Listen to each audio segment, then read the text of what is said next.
Am I the asshole for getting uninvited from a wedding because I said it was doomed to fail? I ran my mouth a bit when I had too much to drink at a dinner with my wife and our friends. One of them is a bridesmaid in a wedding that we were all supposed to attend. She told the bride, and now I'm uninvited, not my wife, just me specifically. The bride is my wife's friend, so I was always just a plus one, and she's not been a fan of mine for a while, for a few weird reasons, but the gist I've been told is she thinks I'm a bad influence or something because I offered her fiancé cocaine once or twice. The reason I don't think I'm completely the asshole is because this marriage legitimately is doomed to fail. The groom once told the bride that he doesn't like bigger women, and the bride is definitely in that category. Also, her family has paid for 100% of the very expensive wedding, and his family have contributed 0%. Edit. So I did apologize to my wife, which went kind of predictably badly, but she did tell me another thing about the bride, which might better illustrate my point about what she's like. So one of the bridesmaids, not the same one, looked at the hairdresser person's page on Instagram and thinks it's shit and doesn't want to use that person, even though apparently the bill is like over $10K just for all that shit alone, and told the bride that she would get it done elsewhere and then meet them. Bride then threatened to uninvite that bridesmaid from the wedding, so I ain't that unique in this scenario. LOL. It's apparently a malleable list. Comment 1. Wait, so you offered the groom cocaine a few times, got drunk, and ran your mouth about the couple, but don't think you're the asshole? Oh honey, you're the asshole. You're a huge, gaping asshole. Opie replies, I would never have said that if I knew it'd get back to them though. That part wasn't at all intended. Comment 1 replies, that doesn't excuse your asshole behavior. Opie replies, it wouldn't be an issue if she didn't tell the bride.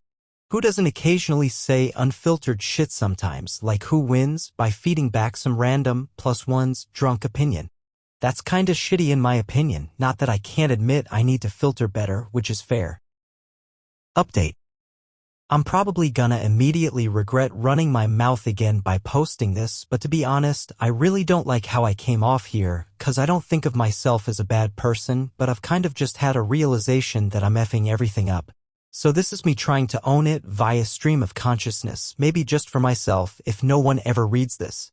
This isn't an excuse, just an explanation, but having your wife's friends openly loathe you is pretty intense, and I know I shouldn't retaliate, but it gets hard sometimes to constantly hear shit from apparently perfect people with perfect lives.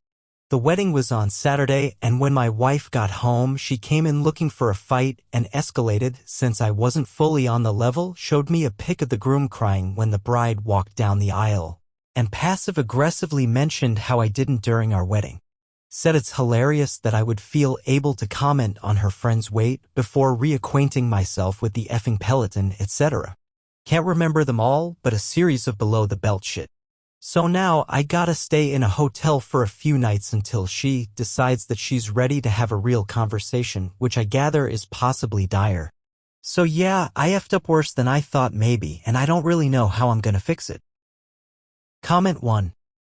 Did you ever apologize to either the bride or your wife? Or are you just a good person who is misunderstood and everyone else is being mean or overreacting, or they actually deserved it 'cause they suck? Opie replies, yeah, I did, but they're both obviously gonna want more than me just saying sorry, which I get. Comment 2.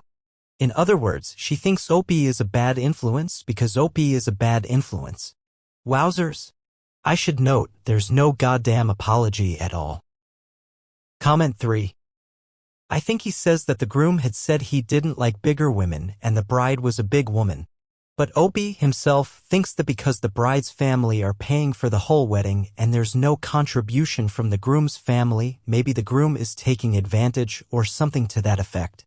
To be honest, I don't think his reasoning is too off. He might have a point about the couple not being compatible. But he definitely should not have said that. And I cannot even begin to talk about the cocaine part. The guy's a delusional.